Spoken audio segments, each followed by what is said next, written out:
Hello, Nathan. Recovery month. Join me now. Come out of the car. Take me by the hand. Walk across the car park towards the entrance to the theme park of reality. Ignore all the other rides and get on to the last ride at the end of this particular theme park, which is the recovery roller coaster. Get into that roller coaster, strap yourself in, and come with me back to 1997. Be careful, the operator's a bit of a lunatic. Oh yeah, it's me. I'm going on about half the time. So you know the score by now. What's happened in 1997? It's a funny one. It is a funny one. Things I've noted here. Deep Blue, the computer, beat Garry Kasparov, the chess player, so a sign of the times, things to come. Computers ruling the world with an iron fist. We all knew it'd happen. Terrorism again, more terrorism. In Egypt, 70 people killed by Islamic extremists. Tony Blair's won the election. This is when politics changed a bit, didn't it? It went from actually people interested in politics, actually what went on, what the policies were, which was replaced by some sort of weird personality competition, where no one really cared about what it was. It was just he's got a nice smile and the Sun seems to like him, so we'll go with him.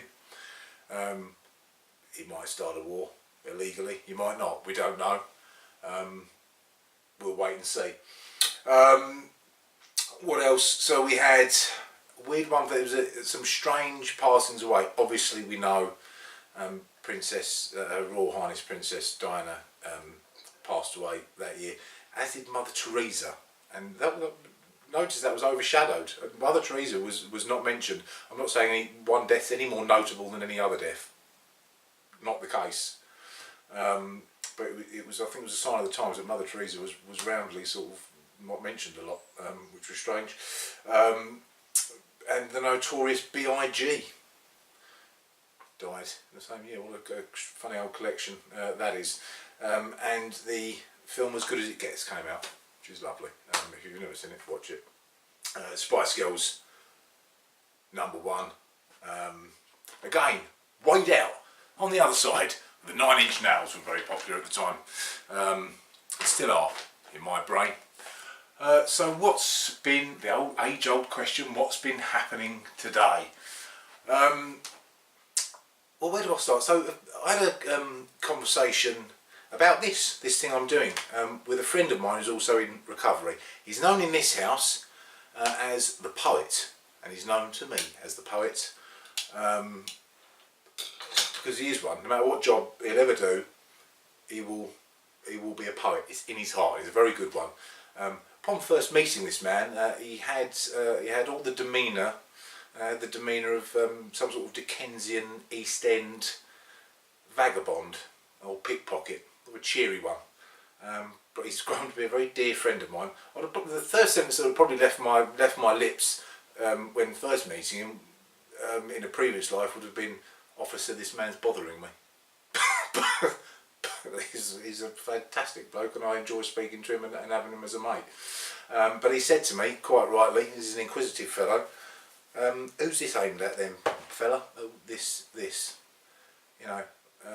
And I could see where he was coming from. He just wanted to know what the point of the whole bloody thing was. Short answer there is, it's aimed at humans, and the idea is simply to raise awareness. Let's get this thing out. Let's all have a chat about it. It's all over the place.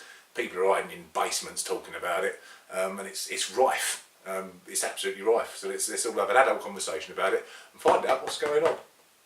But he's quite right, and I suppose he didn't mean it from this point of view, but it did get my mind ticking. You know, it's the question: what does an addict look like? What does an addict look like? And this is, you know, I think it, you know, for good or for ill, we tend to put these banners over them. You know, this is what an addict looks like. Is some wiry, tattooed ne'er-do-well who's addicted to heroin, but he's made good, and that's a terrible life, and that's an addict, or it's this teenager that self-harms, or it's this banker that's got his problems, or it's a young lad into crime. He's an addict. All of these are true, and none of them are true. It's as simple as that. And that was brought into sharp focus today. I've been doing my volunteering, helping out at the very place whose doors I fell through, and the list, or the dramatis personae, if you will, that came through that door today was incredible. You had a young lad who had found God and was preaching the word with all the gusto it deserves, and he was jam-packed full of the Holy Spirit. You could not question that. And he had his problems. I was chatting to another fella who was trying to decide in his own mind whether he had a cocaine issue. He was a quantity surveyor. There was another man worked in an office, a typical office environment. Couldn't quite catch exactly what he did. He had his issues. I was speaking to a counsellor, and we had a lovely conversation. A lovely woman. We had a conversation around huge varying topics, such as the bizarreness of money, that arbitrary measurement on wealth, and how people get the two mixed up. Money is just a measurement, the same as inches is. If you haven't got enough money to make a house, it's the same as saying you haven't got enough inches. It's just a measurement of what's already there. Won't bore you with that. But she was making various points. Her ex-husband is an alcoholic, and had a conversation with her about that. And she was also working in the festivals recently, and we were discussing how this this problem is rife, and we've inadvertently made a culture that is basically a breeding ground for this illness. Illness is a breeding ground for it, and it's a serious bloody concern. That's why I'm doing this. Just this, as I said, let's have a chat about it. So we was talking to her. Met another fella who came through the door, who obviously was an addict, but he was a commercial photographer, and he goes abroad and takes photographs of various things, African elections, and various other varying catastrophes in the world. He takes them and sells his pictures. Really interesting guy. I'll be checking his website out later, because we were talking about a potential conversation about a photographic project about what does an addict look like. Because the answer is, it looks like your next door neighbour. It looks like anyone that walks past you. And the more we care about what one looks like, the more steps we take backwards, because the addiction doesn't care what you look like or where you come from, and as long as we are caring, it's got one up on us already. So that's kind of what came out of a little bit of what came out of me today. It was a very interesting, and we all have, whether we like it or not, we all have preconceptions, and we all make snap judgments, and we all want to box things up, and it's our human nature in boxing. As I've said this before, this is why I believe addiction and spirituality always go together, because you can't put addiction in a box. You can't take a pill for it, do that, get rid of it.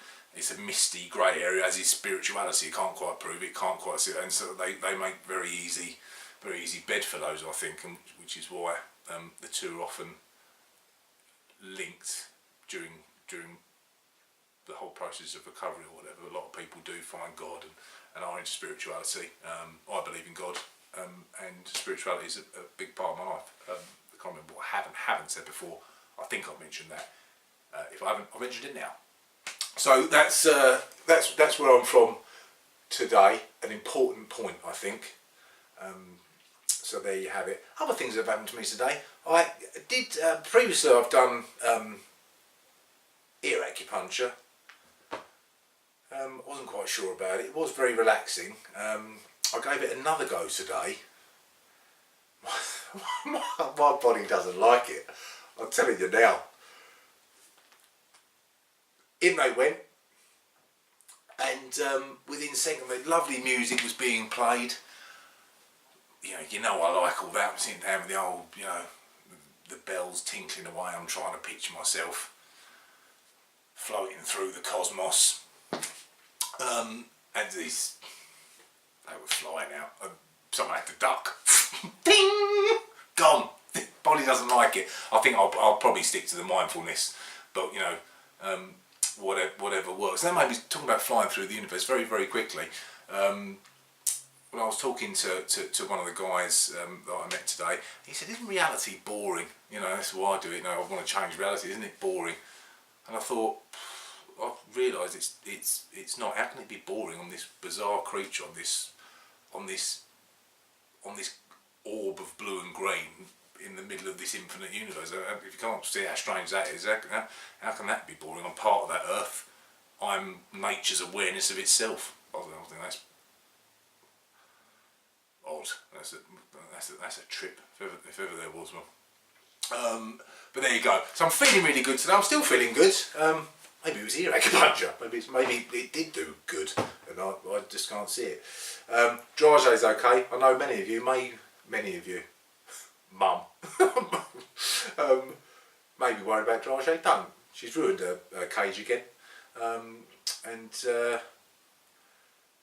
I've had enough of her. She's grounded. She's not going out of the town tonight. No way, with all of our hamster mates getting up to no good, all around in their balls, zorbing for fun. So that's pretty much it for me today. You'll hear from me tomorrow. I'm out with the crew tomorrow. It's meant to be absolutely hacking it down, so I shall look forward to probably doing gardening in torrential thunderstorms. But I've got no one else to blame but myself. So I shall do that and report back to you. I'll be watching As Good As It Gets, and I might give that another go. And when he says, "Is this as good as it gets?"